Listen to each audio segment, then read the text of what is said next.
ايه ده؟ مالك؟ مفيش. ايه اللي مضايقك؟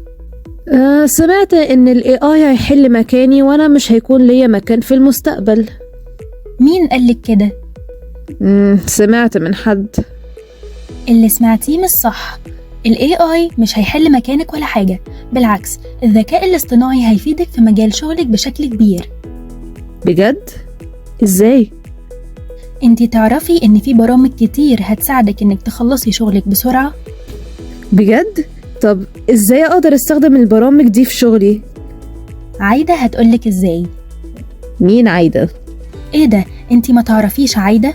عايدة دي حملة بتتكلم عن الذكاء الاصطناعي، وهي هتقولك ازاي تستخدمي البرامج في شغلك بشكل صحيح، وكمان هتكلمك عن مجال ال AI بشكل عام، هتوضح لك ايه ايجابياته وسلبياته اللي ممكن تواجهك فعلا في حياتك. طيب انا المفروض اعمل ايه؟ كل اللي عليكي تعمليه خليكي مع عايدة، لانها هي المستقبل. وعلشان تعرف أكتر عن المستقبل زوروا صفحتنا على الفيسبوك والإنستجرام والتيك توك واليوتيوب عايدة 2.0.